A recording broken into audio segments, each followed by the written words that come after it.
बॉलीवुड के दमदार कलाकार नवाजुद्दीन सिद्दीकी इन दिनों अपनी फिल्म को लेकर चर्चा में हैं। फिल्म देशभक्ति, ईमानदारी और इसके साथ ही इस पर आधारित है, साथ ही सिस्टम से संघर्ष की यह सच्ची कहानी पर बेस्ड है। 1 मई से ओटीटी प्लेटफॉर्म, इसके साथ ही आपको बता दें जी5 पर भी रिलीज हो चुकी है। फिल्म के प्रमोशन को लेकर नवाजुद्दीन भोपाल पहुंचे और इसी सिलसिले में उन्होंने बंसल न्यूज से खास बातचीत की। सुनिए जरा। नमस्कार, खास मुलाकात में आपका बहुत बहुत स्वागत है। और मेरे साथ एक ऐसे अभिनेता हैं, भारतीय सिनेमा के ही नहीं बल्कि मैं उन्हें कहूँगा कि वर्ल्ड सिनेमा के एक ऐसे एक्टर हैं जो स्क्रीन पर आते हैं तो अपने ऑरा से, अपनी एक्टिंग से वो चीज़ों को बदल देते हैं। और वो झीलों की नगरी भोपाल में हैं, आए हैं अपनी एक बहुत ही रिमार्केबल फिल्म के प्रमोशन के लिए जो रिलीज़ ऑलरेडी हो चुकी है, कौस्तुभ। ये एक ऐसे ईमानदार कस्टम ऑफिसर की कहानी है जो गोवा में स्मगलर्स के खिलाफ ऐसी लड़ाई लड़ता है कि जो कमाल है। और ये रिलीज भी उस दिन हुई है जब एक बेहद ऑनेस्ट ऑफिसर, भारतीय अखिल भारतीय सेवा के खेमका साहब, जिन्होंने अपनी ज़िंदगी में सिर्फ ट्रांसफर ही झेले, और हम में से कौन है जिसने ज़िंदगी में तकलीफ़ें नहीं उठाई हैं। मैं खुद अपनी बात करूं या नवाज़ भाई की बात करूं, जिन्होंने अपने एक इंटरव्यू में कहा था कि अम्मी ने कहा था जब 12-13 साल गुजर गए मुंबई में, तो उन्होंने कहा था कि घूरे के भी दिन फिरते हैं और इंशाल्लाह तुम भी एक दिन राज करोगे नवाज, डटे रहो। तो नवाजुद्दीन साहब हैं मेरे साथ जो अपनी फिल्म के प्रमोशन के लिए आए हैं। नवाज साहब, पहले तो फिल्म पर ही कुछ बात हो जाए आपकी, किस तरीके एक ऑनेस्ट डेडिकेटेड ऑफिसर की भूमिका आपने इसमें निभाई है। और ये बहुत ज़रूरी है क्योंकि आज के वक्त में अगर कोई चीज़ें बिखर रही हैं तो मोरालिटी है, ईमानदारी है, और शॉर्टकट ही सबसे आगे दिख रहा है। आई थिंक जैसे आपने कहा कि मोरालिटी या ऐसे ज़िंदगी भाग रही है, ऐसे में या जिस तरह की ज़िंदगी है आजकल, उस ज़िंदगी में या ऐसे दौर में इस तरह की फ़िल्म का देखना बहुत ज़रूरी है, क्योंकि क्या चंद अच्छे लोगों की वजह से दुनिया टिकी हुई है। तो उन चंद अच्छे से लोगों में बहुत सारे वो लोग हैं जो अनसंग हीरोज़ हैं हमारी हमारी लाइफ के। उनमें से एक कौस्ताव हैं। शायद ऐसी बड़ी बड़ी कोई पर्सनैलिटी या शख्सियत नहीं थी, एक सिंपल से कस्टम अधिकारी थे, लेकिन अपनी डेयरिंग से ऐसा कारनामा किया उन्होंने कि लोगों के लिए सीख बन गए।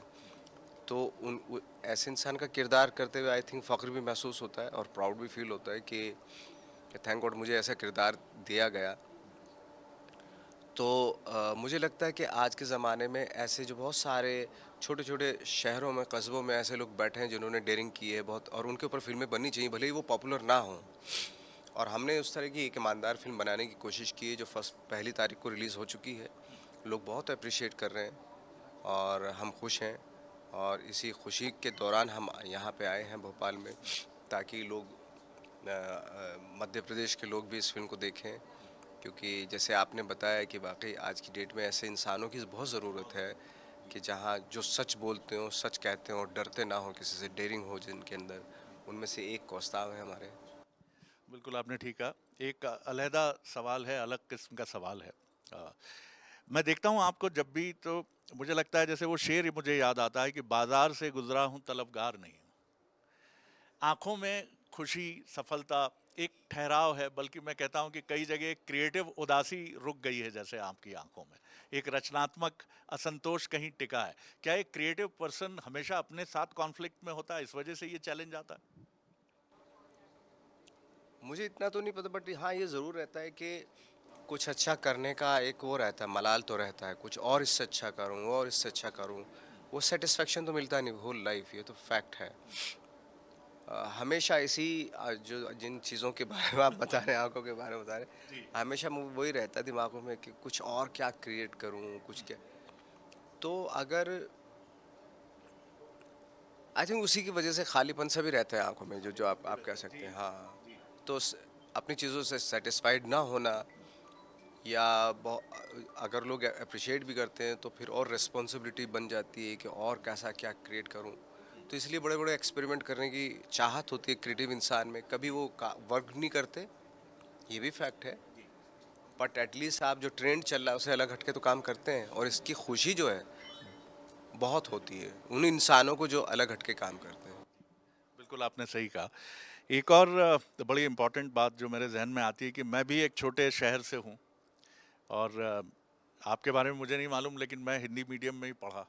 और जब हाईवे पर गाड़ी आई तो उन लोगों से भिड़ंत हुई जो होटल, फोटोग्राफी, उस प्रोनाउंसिएशन से भिड़ंत होती है फिर हमारी। आप भी एक छोटे से शहर से निकले, कितना कितना आसान या कितना मुश्किल होता है? हमारे आशुतोष राणा भी यहाँ से हैं, वो भी कहते थे कि शरद जी, अंग्रेजी को लेकर मैंने बड़ी जद्दोजहद झेली है। आप कैसे देखते हैं, छोटे शहर क्या हमारी ताकत है? बिल्कुल बिल्कुल ताकत है। और इंग्लिश जो है वो एक लैंग्वेज है। अगर किसी से आती है तो अच्छी बात है, और किसी से नहीं आती तो कोई बुरी बात नहीं है। बट एक लैंग्वेज है, ठीक है, इट्स ओके। बट ये कहना कि जो इंग्लिश बोलता है वो इंटेलिजेंट है, ऐसा कहना थोड़ा सा ज़्यादती होगी। ऐसा नहीं होता है। जो हमारे हिंदी बोलते हैं, और जब अच्छी अच्छी हिंदी बोलते हैं तो उसको भी इतना काबिल समझना चाहिए जो एक इंसान कहीं कहीं बैठा हुआ इंग्लिश बोलता है ना।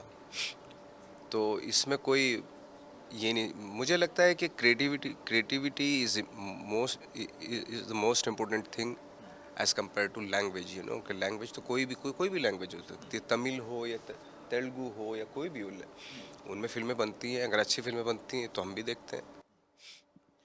इस समय साउथ का बड़ा दबदबा है, ऐसा कहा जाता है। आप एनएसडी से हैं, नेशनल स्कूल ऑफ ड्रामा से हैं, और ये बात कही जाती है कि एक बहुत ऑर्गेनाइज्ड इंस्टीट्यूट है, एक मेथड एक्टिंग जो है वो वहाँ से आप सीख कर निकले। क्या मुंबई सिनेमा उद्योग उस तरह से ऑर्गेनाइज्ड होने की ज़रूरत है उसको, जिस तरह से साउथ है, सब एक साथ बैठ के खाना खाते हैं, कोई अंतर नहीं है, स्क्रिप्ट बिल्कुल रेडी होती है। अब खैर मुंबई फिल्म इंडस्ट्री में भी वो दौर नहीं है कि ऑन स्पॉट लिखी जा रही हैं स्क्रिप्ट्स, लेकिन फिर भी आपको क्या लगता है, क्या ये दौर थोड़ा टिकेगा या टेम्परेरी लगता है?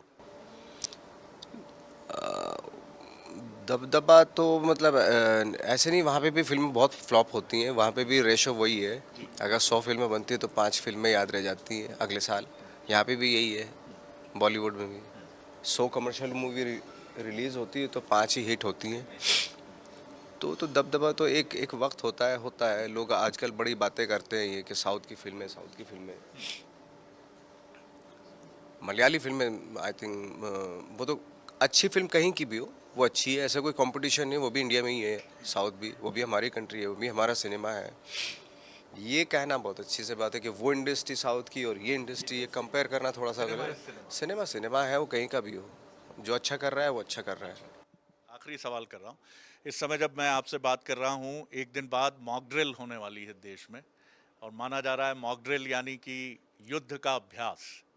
भारत और पाकिस्तान के जैसे रिश्ते हैं, आपसे छिपा नहीं है, और जिस तरह का सिचुएशन भी है, आप क्या कहेंगे इस सिचुएशन पे एक आर्टिस्ट से? हाँ, ये सवाल थोड़ा अजीब है, माफ कीजिएगा जी। हाँ, इस तरह की सिचुएशन है, ये जो एक्सपर्ट होते हैं वो ज़्यादा बेहतर बता सकते हैं, है ना।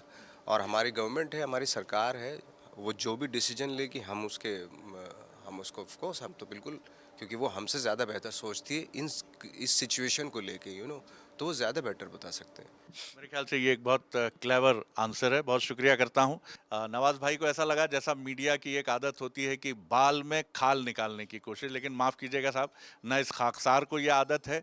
इन्होंने जो कहा है वो बिल्कुल सही कहा है, और मैं अपनी भावनाएं उससे जोड़ता हूँ, जिससे ये बात और क्लियर हो जाए कि इस पे बढ़ चढ़ कर बोलने के बजाय ये मसला देश की सरकार पर छोड़ना चाहिए, जो सबसे राइट डिसीजन लेने के लिए, परिस्थितियों का इवेल्युएशन करके आगे बढ़ने के लिए सबसे बेस्ट एजेंसी है। नवाज भाई अपनी नई फिल्म के लिए आए हैं यहाँ, उसको प्रमोट करने के लिए। वो मानते हैं कि एक क्रिएटिव व्यक्ति एक कहीं ना कहीं एक उसके साथ एक खालीपन होता है, लेकिन वो खालीपन इसलिए है कि वो और बेहतर कर सके। इसी खालीपन के लिए वो कहीं ना कहीं, जिसको मैंने कहा कि कहीं क्या आंखों में एक उदासी सी भी दिखती है या हमेशा कुछ पाने की चाहत दिखती है, तो वो उसकी तरफ कहते हैं।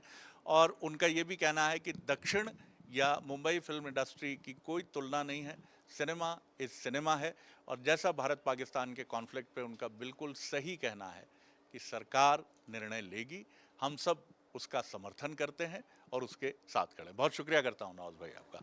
तो खास मुलाकात के इस छोटे से सेगमेंट में इतना ही, इजाज़त दीजिए, नमस्कार।